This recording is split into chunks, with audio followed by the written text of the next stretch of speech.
స్వాగతం సుస్వాగతం సంపూర్ణ వ్లాగ్స్. ఏమంట చేద్దామని ఆలోచిస్తూ ఫ్రిడ్జ్ మొత్తం వెతికితే ఏమి కూరగాయలు కనిపించలేదు. సరే మా అబ్బాయి ఆఫీస్కి వెళ్ళిపోయాడు.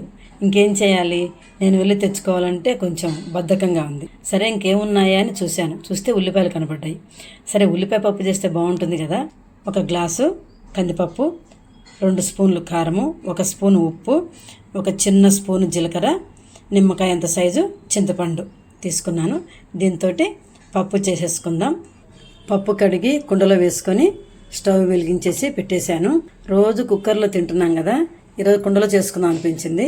మా కోడలైతే ఆఫీస్లో కూర్చోవాలి కాబట్టి హడావుడిగా కుక్కర్లో పెట్టేసి చేసేస్తుంది. నేను నిదానంగా చేస్తాలేమ్మా అని చెప్పని కుండలో పప్పు చేస్తున్నాను. మెత్తగా ఉడికిపోయింది. కట్ చేసుకున్న ఉల్లిపాయ ముక్కలు, కారము, చింతపండు పిసికి తీసుకున్నటువంటి రసము, ఉప్పు, జీలకర్ర పోపులే కన్నా ఈ ఉల్లిపాయ పప్పులోకి ఇందులోనే వేసి ఉడకబెట్టుకోవాలండి. టేస్ట్ బాగుంటుంది.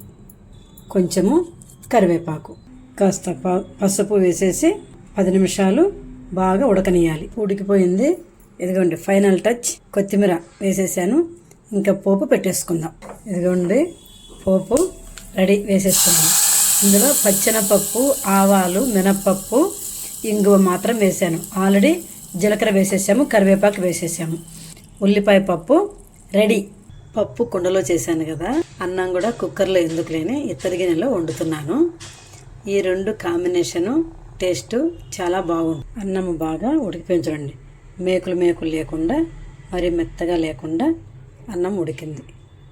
నేను చూపిస్తాను చూడండి ఎలా ఉందో.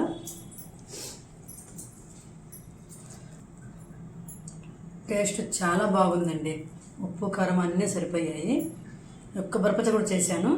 ఆ పచ్చడి మన ఛానల్లో ఉంది, కావాలంటే రెసిపీ చూసేసేయండి.